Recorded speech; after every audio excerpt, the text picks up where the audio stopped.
The following is a special presentation of ABC Sports.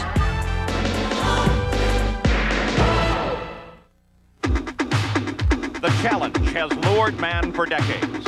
It is mixed with technology and daring. Take the wheel of a high-powered machine. Press its performance past its design. Recognize, then almost ignore the dangers. Fight, win races, then championships. Then meet the best from all forms of the craft. Matched in equal cars in the four-part series that is the International Race of Champions. A pinnacle meeting of 12 of the best in racing. In today's lineup, stock car driver Rusty Wallace. He took the ASA crown in 1983. In the next season, he became NASCAR's Winston Cup Rookie of the Year. In 1989, he took the championship. This year, he won a very rainy Pocono 500 in the Winston Cup. He's won the past two IROC races and comes here as the points leader. Bill Elliott from NASCAR is in his fifth IROC series. In 1985, he won the prestigious Daytona 500. He became the only man to win the Winston Million. In 1988, he took the Winston Cup crown. Scott Pruitt has raced the IROC 3 times in the past. His entry gained as a road racing champion in both GTO and Trans Am. This year, he represents the IndyCars after a year-long layoff from injuries in a testing accident. Mark Martin represents the stock cars. He's a short track master with 3 ASA titles. Last year, he was second in the Winston Cup by 26 points. This is his second time in an IROC series. Al Unser Jr. won the IndyCar Championship last year despite slamming into the wall at Nazareth. Twice, the IROC champion has never finished the series lower than second in 5 different appearances. His father, Big Al, in 1987 became the second man to win the Indianapolis 500 4 different times. 3 times, Al has become the IndyCar champion. The senior driver here today, he was champion back in IROC 5. Jeff Bodine earned his way early as a modified champion. Then, he moved to the Winston Cup. He won the 1986 Daytona 500. He is now in his 3rd IROC series. Jeff Brabham, the premier driver in the IMSA Road Racing Series. He's the Australian son of 3-time world champion Jack Brabham. The last 3 years straight, he scored the IMSA GT Championship. Tommy Kendall ripped off 3 straight IMSA championships. Then, he moved to the SCCA Trans Am and last year took that crown to earn an IROC entry. But it was this crash earlier this year that will keep Kendall out of racing until next season. Bob Wallach comes to the IROC as a rookie from Strasbourg, France. Since 1967, this great veteran has been a fixture in endurance sports car racing. 4 different times he has won the 24 Hours of Daytona. Dale Earnhardt, the defending IROC champion. He represents the Winston Cup stock cars of NASCAR. In 1979, he was Rookie of the Year. In 1980, he was the champion. And since then, his relentless charging has earned him 4 Winston Cup titles. Dorsey Schrader is a sophomore in the IROC, but his road racing background is long and full of checkered flags.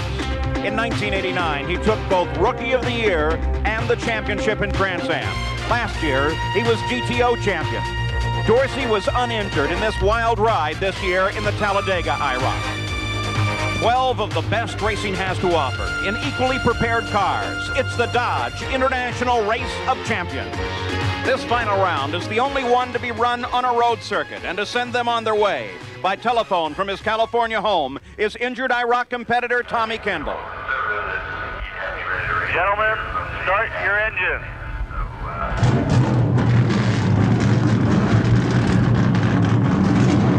The historic Watkins Glen Racecourse in the Finger Lakes region of New York State and the scene of the final round of the International Race of Champions. Today, we will determine the champion.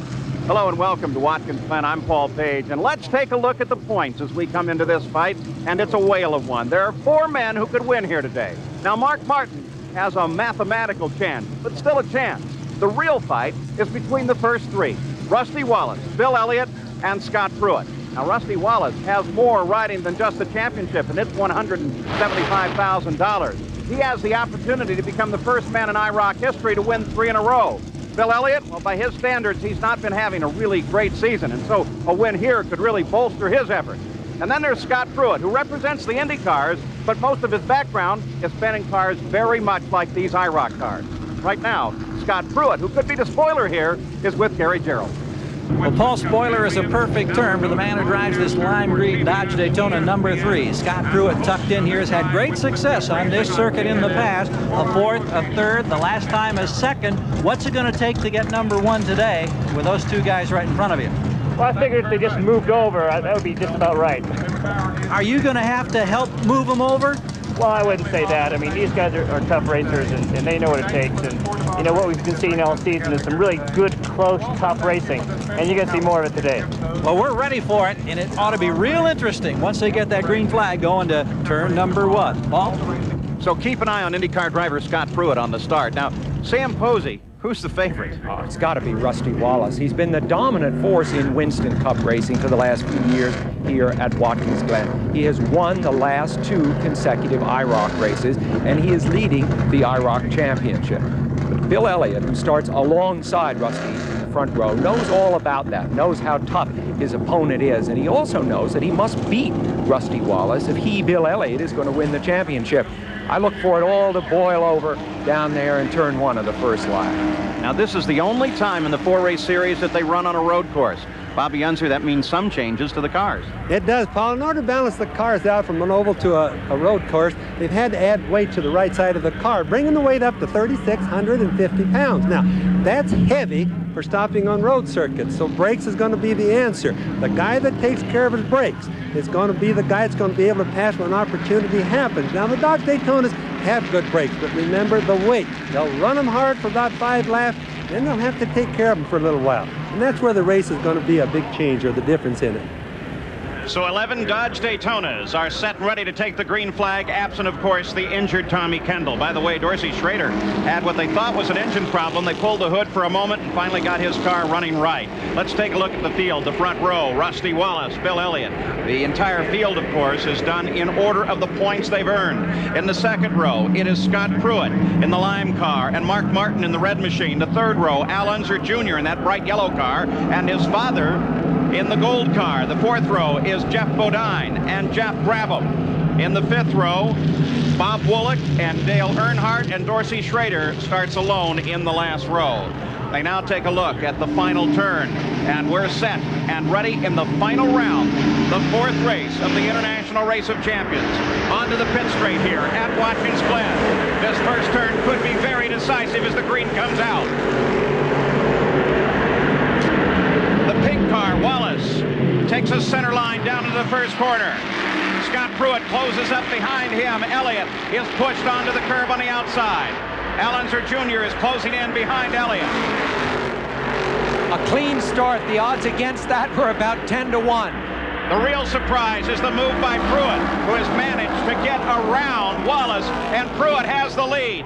We suggested that might happen, and there it is. Yeah, Paul, you know, going into that first turn, 2 abreast and through the turn, 2 abreast without anybody spinning each other out was more than a miracle, I think. Pruitt knew he had 1 shot to win this thing, and it probably was going to come in turn 1. He took it, and now we can see whether he can hang on. Big pass there. Al Unser Jr. takes it off the course, gets it airborne when he hits the barrier. He was on the outside of the corner as they entered it, and so Al Unser Jr. so very quickly is done. He who has had most of his success in IROC right here at Watkins Glen, twice winning this race. He knew that it was going to be hard to pass. The brakes wouldn't last very long, so he tried to pass on the outside. It happened to be one of the hardest places to pass here. He had scrupulously warmed his tires up during the warm-up lap, but I guess he didn't get the grip he needed. And there you see the yellow flag comes out. Now remember, in the International Race of Champions, yellow flag laps do not count. Al Unser Jr. has won 3 times here. 86, 88, 89, was second in 87. Let's take a look at this. You can just see as he went into the turn, that's a turn at the end of the long back straightaway, Paul. He never really quite got down tight, and he got loose. His left rear just got loose and came around, spun, and of course you can see what a nice job that the retaining wall did, just bounced him right back. Al Unser Jr. out of the car. The yellow flag is out. Little Al's day is done. Scott Pruitt has jumped from the second row up to take the lead of the International Race of Champions. Race of Champions. Brought to you by Dodge. For performance, quality, safety, and value, welcome home, America. By Bud Dry. Dry brewed so it drinks light, yet satisfies completely. By Mobil. Mobil One Synthetic Motor Oil. Isn't your car worth the extra protection? And by True Value. Got a tough job to do? You can do it with True Value Hardware Stores. Well, the cars are all coming into the pits answering a red flag because of Al Unser Jr.'s accident. They'll be stopped here, and Al Unser Jr. is now with Gary Gerould. Junior, can you tell us what happened? Well, I just got in too deep in the back in the cold tires, and I got in the gray, lost the back end, and I went off. You're obviously okay, and we understand you may get a chance to go into the backup car from the back of the pack. Yeah, they mentioned something about that. I need to talk with Jay first. All right, good luck. Thanks. Jay, of course, is Jay Signori, the president of the IROC. Let's look at the accident again. The yellow car is Al Unser Jr., but look at the light blue car. That's Jeff Bodine, who was trying the very same maneuver. The man most affected by this accident, though, is Scott Pruitt, and right now he's with Gary. Well, Paul, here's Scott Pruitt, who sits at the head of this lineup for the moment, but Scott, they tell us it's a complete restart. So that beautiful attempt to get the lead, looks like you're going to have to try and do it again. How tough will it be a second time? Well, I hope it's not a complete restart. You know, that's one bad thing. I mean, it was a good start. It was clean. And I think they should let it go. Otherwise, I mean, I guess I'm the odd one out. Well, from the indications we're getting, it sounds like that's the case. Richter telling us moments ago it'd be a complete restart since the first lap wasn't complete. So I guess you'll just have to show us how to do it a second time in turn number one. Well, you get lucky once. I'm not sure if you can get lucky twice. We wish you well. Scott Pruitt will need some luck. The lucky man is Al Unser Jr., who now climbs into Tommy Kendall's car. Let's get an explanation of all of this. Here's Gary Gerould. Well, Paul, Jay Signori, of course, the president, the hard-working man who runs this IROC series, and a very tough and delicate decision has been made. Tell us about the move to get Unser back in the race. Well, we want to make sure we have a good show here with all the drivers. Normally in an IROC situation, you need to complete a lap for the race to be official. Al caused a spin up in the corner, so we decided to restart the event, give him another car, and start him at the back of the field so he still has an opportunity to run in the race versus not allowing him to start at all. How's Scott Pruitt and some of the others taking this now after he particularly loses the lead? Well, it's one of those situations that you can't please everybody. We think this is fair as we can make it at this stage of the game. Scott retains his position where he started. I think he'll be in good shape when it's all over. Thank you, Jay. You're welcome. Paul? Well, I'm sure they're going to be talking about that decision for a long time to come. There is precedent set, though, from the green flag accident that occurred 2 years ago at Nazareth, Pennsylvania. There's the new starting lineup. So now the field rolls toward a green flag with everything save the position of Al Unser Jr. in the car he drives, just as it was at the start. And we will be starting the timers as well as the lap count on zero. So a most fascinating situation here, and the reason given in part for the placement of Al Unser Jr. in the back of the field is that he was the cause of the yellow flag. But now the advantage may in fact go to Rusty Wallace, who was able to anticipate, or will be able to anticipate, the move that Scott Pruitt made on the first start. And if you take a look at the side of Rusty Wallace's car, you can see it was very close quarters there because there's a wheel mark from his car from that pass. So whatever advantage Pruitt may have had may exist no longer. Well, that's a rare advantage to get too, Paul. We didn't know how that first start was going to come out, but it was really close. And here they come down for the start. So we're racing once again, and it's just as if we're starting all over. Rusty Wallace comes a little bit wider this time. Elliott behind him, and Mark Martin takes advantage of this one, and Martin comes past Elliott and picks up second place. And Pruitt this time comes out of that first turn in third. Not first. Big shakeup. Now it just goes to show you the difference between those starts. The start here is just so awfully important, Paul. Now Pruitt comes up to third place. Mark Martin in second. Elliott back to fourth. And Rusty Wallace, taking advantage of this restart, is able to stretch out just a bit. Now you're on board, Scott Pruitt. Well, when Rusty came down for that start, he just was legging it coming off the turn 7, right down for the green flag. It was like no mercy this time. He got such a good start, he was able to take the turn the way he would want to, ideally from the outside, and he is wide there too. Rusty Wallace runs a little bit off the track. No problem. He's going to use every inch of this course at Watkins Glen that he can. Now Mark Martin closes in. Rusty Wallace likes to be known as a hard charger. He enjoys that reputation. If he slides off the track a little bit here and there and kicks up some dirt, he likes it. Well, without doubt, Sam, he's one of the best road racers in NASCAR. If not the very best. It's said by a lot that he is. He just absolutely really likes road course racing. Everybody lined up. Once again, they head for the first turn, completion of lap number 1. Now let's keep in mind, they can't run these brakes as hard as they would like to for the entire race. So what you're going to see is the cars trying really hard to pass the other cars, but taking good enough care of their brakes so as to wait for the opportunity for a pass, or in other words, for somebody to make a mistake in front of them. Yeah, exactly, and of course that's where Wallace is going to have to temper his aggressive tendencies. The last 2 races which he won in Iraq were both oval races where he didn't have to worry about the brakes. Here he's going to have to. But Sam, remember, he doesn't have any traffic. As long as he stays out in front, he can pick and choose when he brakes. So he'll have his brakes a lot cooler than the rest of the guys. But he is being pressed very hard, and that's going to force him to use some brake. The light blue car, of course, you just saw there was Al Jr. up from 11th to 8th on just the first lap. That's how fast he's coming in a car which he had not driven until this last lap. One would normally consider it a disadvantage to have to jump to another car the way Al Unser Jr. has done, but remember, in the International Race of Champions, they don't even get an opportunity to practice in the car that they will race. The car is chosen by the luck of the draw. No, but they do get fitted to them, though. Yes, that's right. Well, they don't. They don't, Sam. In fact, he had to jump in Tommy Kimball's car and no choice. So, however the seat is set is the way he'll drive it. But he's young. Here he comes. He's looking to pass. Al Unser Jr. picks up another position as he gets past Dale Earnhardt. He's 6th now, Paul. Oh, what a charge for Al Unser Jr., who, when he had his crash, made the point that he has been so successful in IROC racing at this track. 2 of his IROC championships came with victories here at Watkins Glen. And once again, at least you think there's a mistake here. That car that says Kendall is in fact Al Unser Jr. He wrecked his own car on an aborted start here and is now trying to move up through this field. Leader of the race is still Rusty Wallace.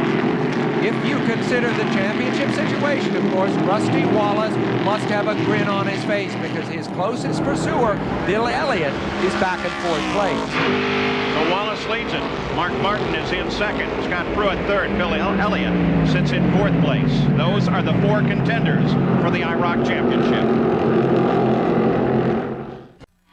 At Watkins Glen, New York, you ride with Rusty Wallace, who leads this race. He is the points leader, and of course, were the race to finish right now, he would be the IROC champion. But there's still plenty of distance to go. Rusty Wallace finished 8th here in 1989. As Wallace works his way around this track, one of the surprises seems to be that he is pulling a bit away and that Mark Martin runs in 2nd place. One would have presumed that Martin would not have gotten up into that position and joined this battle. Of course, this is a nice, desperate drive for Martin because he does have a mathematical chance. These are Scott Pruitt's feet as he motors around the track.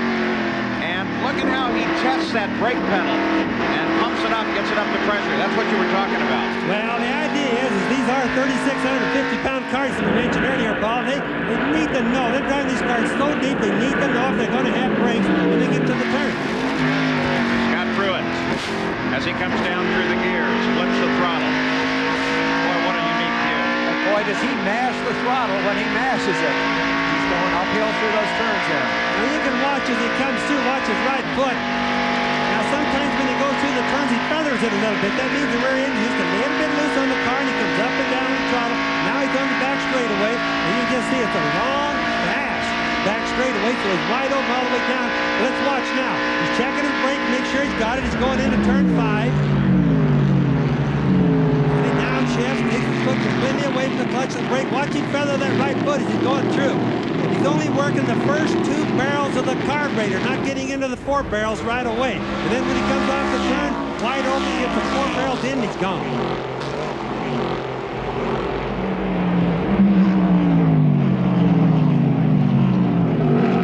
You can watch those pedals with Scott Pruitt up in the right-hand corner. It's just like a dancer going to a dance. Everything is precision, everything is premeditated. He knows exactly why he wants to be where he is with his foot. The only substantive change in this run has been Al Unser Jr., who moved up from 11th place, worked his way up through the field, and now runs in 5th place.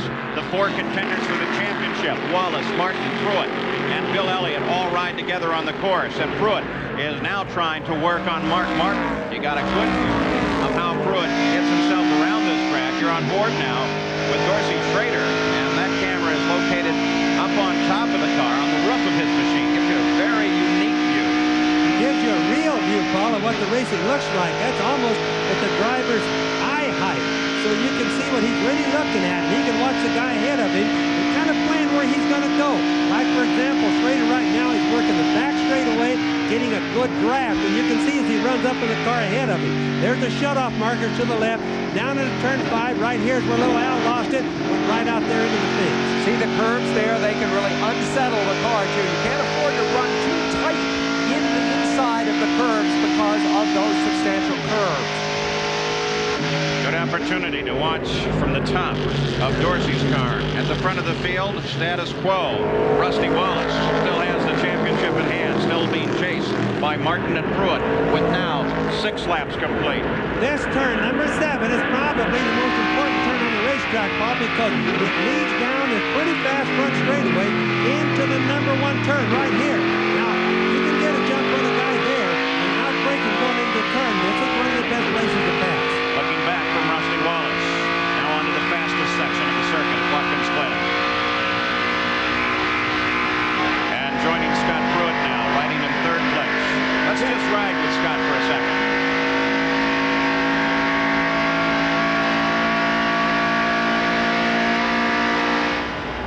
Up top, revs through there, heading down for station 5. Little Al coming up. He may pick off Bill Elliott. Yes, going into turn 5. He outbrakes Bill Elliott just where he made his mistake at the first lap of this race. Little Al has been picking off drivers with regularity. Well, Al Unser Jr. loves this racetrack at Watkins Glen and has a number of victories to his credit. Let's get an update on his situation from Gary. Well, one of the things they normally do after the draw is fit the driver to the car, get the pedals adjusted so the driver is his most comfortable in the cockpit. And that's doubly important here at the Glen because instead of the ovals where they've been turning left all through the first 3 races of the series, here it's left and right. Little Al didn't have that opportunity. He climbed into Kendall's car. Remember, Tommy Kendall, the tallest of the IROC drivers. Little Al may be having to reach a little bit to be effective with the pedals, but he didn't have the luxury of a custom fit. But he's making it pay off right now with a terrific drive here at the Glen. So the eyes are on Al Unser Jr. as he moves into 4th place and now tries to catch Scott Pruitt, who protects his line just a bit as they come down off of the backside. At the front of the field, it is still Rusty Wallace, still running in championship form. Mark Martin chases him. And the fight is for 3rd place between Pruitt and Al Unser Jr. Is tenaciously holding on to the back end of Rusty Wallace. Martin is well aware that the only chance that he has at all is winning this race, while at the same time seeing some of the other contenders in the championship fight fall by the wayside. So he's doing everything that he can to get up to that front spot. Now, Rusty right now is in a defensive position, Paul. He's not going up to his full speed. Now, I think what he's doing is taking care of his brakes, trying to ease up on him. He's letting Mark Martin get a little closer to him because he's got to have brakes. Otherwise, if Martin has better ones, he's going to outbrake him. Onto the pit straight. You can't say that Martin isn't trying. He's given it everything he can. Is this a move to the inside? Definitely is. Will he try him in the first corner? He just starts out there. Lets Wallace know that he's there. That's what you call a fake pass. He's trying to get Rusty worried, trying to get Rusty to drive it into the corners deeper. Obviously a brake strategy. The look from 3rd place, Scott Pruitt's car, as he tries to force both Martin and Wallace into braking errors. Scott Pruett's feet were badly injured in an accident 2 years ago. Let's take a closer look at this young man. At age 31, Scotty has already endured pain, doubt, and career-threatening injuries. 16 months ago, the two-time road racing champion was a highly touted newcomer to the IndyCar circuit. And then, before empty grandstands during a private test session, a brake failure resulted in a crash that might have ended his career and his life. Scotty went to the hospital with 2 broken feet, 2 broken legs, a severe back and pelvic injury. Surgeons set the bones, but Pruett set his goals. Well, it's just going to be a long road. I mean, it's from the start. I've done exactly what Trammell said. I mean, and things have gone very, very well since then. I mean, I think I've surprised people on how fast things have come along since the accident until now. And from here on out, that's exactly what I'm going to do. Is exactly what he says. And my goal is to be back in the car in January '91. That date provided the motivation. While Scott's uncompromising approach to his rehabilitation required painful hours of physical therapy, his dedication never wavered. And by January, Pruett was back behind the wheel of a race car. 2 weeks later, his performance in the IROC put a Hollywood ending to his journey. As Scott Pruett, if he can protect the position to the line, the checkered flag goes to Scott Pruett, and he's picked up the win. A remarkable achievement. Scotty Pruett wins at Daytona. The personal thing for me was the fact of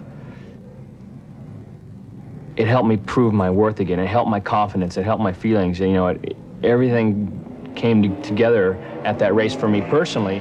And things continue to come together. A 6th place finish in the 3rd IROC at Michigan leaves Scott in 3rd place in the IROC point standings. He also resumed racing the IndyCar Series, driving an All-American-made True Sports machine designed around him. He finished a season-high 4th last month in Toronto.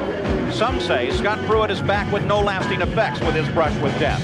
But Pruett doesn't think so. You know, it really made me look at my life differently, being that I was close to, you know, being paralyzed or you know, worse situations and so on, and realizing, hey, you know, this is great, but you also have to take into account these other things that are out there that you need to, you know, be concerned with.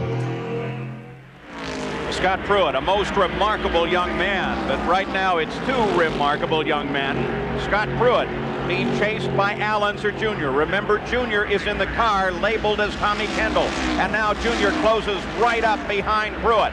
Jr. tries his move on the long backside. Can he get past? He's got position on him, takes the line away from Scott Pruett. And Al Unser Jr. has 3rd place. Pruett back to 4th. Remember, little Al started in last place at the green flag. Al Unser Jr. is showing a mastery of this course which he has shown before, but it is all the more extraordinary for his having had to start at the back in a car to which he was not fitted to the seat. It must be that he's fitting it all right, but he must also be driving, in a sense, over his head to accomplish what he's doing. Fabulous car.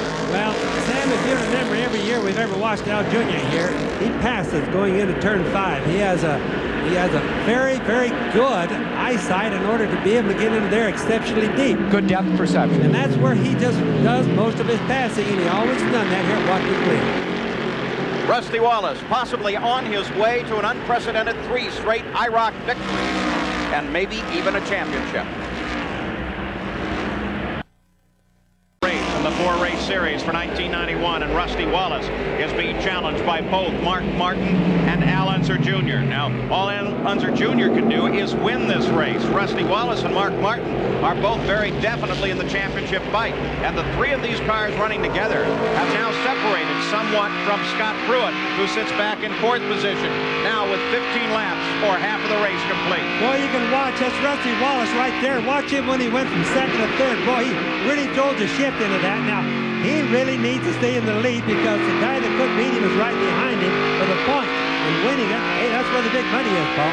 That's true, but if Mark Martin nearly beats Rusty Wallace and Wallace finishes 2nd, Rusty will still win the championship because he's led more than half the laps here in this race, which gives him the bonus points that he needs for that. So he's in a comfortable situation relative to Mark Martin, as long as Martin doesn't put him off the road. But look at this, Scott Pruett in that last lap while we were watching Rusty Wallace has fallen back 2 positions, and there's no obvious indication as to why. Well, it's probably going to be a brake problem, and you just just lose your speed. Let's watch his speed and see what he does with his brakes. There's better in the throttle. Coming out nice, wide open. Remember, when you see him pumping like that, he isn't really. See him pumping. Look how far the brakes are going down. They're clear to the floorboard. He doesn't have good brakes now. And that's going to be the problem with a lot of these guys that haven't taken care of their brakes really good. You know, it was interesting that Dorsey Schrader anticipated that. One thing that cars and drivers can do is they can tell the crew how they want their driving position set.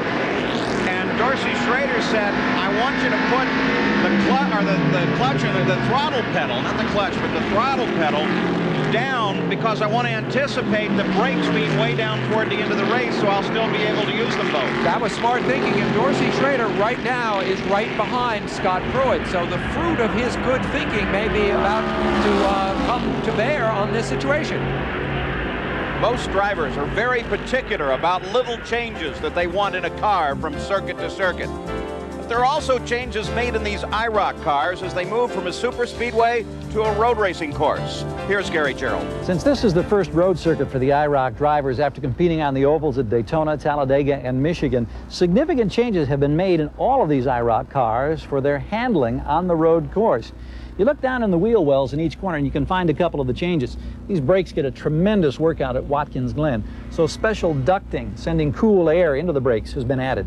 The springs have all been changed, softening up the suspension setup, trying to make this car as easy to turn to the right as it has been to turn to the left on the ovals. Weight distribution, very important. 175 pounds of weight ballast, lead, has been installed in the frame rail on the right side of the car, used to offset the natural weight of the driver and some of the cooling equipment that's housed exclusively on the left side of the car. Back in here underneath the fuel cell, the fuel pickup point has been changed from the oval configuration to a road course. And another interesting little change can be found right down here on the side of the car. Side view mirrors, only rear view mirrors on the oval, but here the driver has to know who's attacking from the inside or the outside, so he relies on these side view mirrors as well. The IROC mechanics have been busy. They have a checklist here of some 70 items, ensuring that these cars are as roadworthy now on the road circuit as they've been all year on the ovals. And so while these Dodge Daytonas may look very much the same as they have earlier in the year, there are tremendous changes under that sleek skin. And then after the IROC crew is done, the drivers add their own individual changes. You're taking a look now at the entire field coming through there. There's two road racers, Jeff Brabham and Bob Wallach, as they battle at the back of the field. Two good road racers. In fact, you know, Paul, I really thought that Wallach, for example, would be a terror here today because this is his type of racing. He does heavy cars and he does road circuits, and he's quite good. He's a long-distance racer. Jeff Brabham, same type of cars. The IMSA cars, the GTP cars, both of them are champions. In fact, every driver in the IROC field are champions. Rusty Wallace has led right from the green flag as we look through the entire field. Watkins Glen, New York, a sudden display of blue vapor on the left side of Scott Pruitt's car. Looks like it might be a motor problem. Well, it certainly could be, Paul. It could be two things. It could be one of them could be brakes, and the other one could be an engine. It's just down the left front, so it's going to be brakes. There'll be something wrong with it because it's not an engine. Scott has been without brakes. We know that. It's got to be his problem right now. This is the first retirement since the restart. All 11 cars were in the race up until this point. Let's keep another thing in mind. They only have 1 gallon of water to cool these brakes. Well, it's very difficult to tell exactly what happened. Here it is again, Scott Pruitt suddenly with a big display of smoke at the back of the car. It looks like most of it was coming from the left front, though. Now, there it is once again. We can get a description of what happened. Here's Gary Gerould. And obviously disappointed Scott Pruitt. Was it something to do with the wheel bearing or the brakes on that left front? Front wheel bearing. Just froze up and was causing a lot of problems driving it, and it's tough. I sure would have rather have kept that first start, though. Yeah, after the disappointment of having to start the second time, how did the second one unfold, and did you have any opportunity at all to get your nose in there for the lead? No, not at all. Rusty was aware of what I was going to do and just did a little bit more evasive maneuvering, and I was stuck back there to end up third. How tough on brakes has this course been up to this point for you? Well, it's been pretty tough all weekend. I think that, you know, the wheel bearing was going away and was causing me some problems up in the front, and you know, I was trying to milk it along and make it the best I can. Then a bunch of smoke came out the back and parked it. Well, better luck in the future, as they say. Thank you, Scott. Thank you. All right. Paul?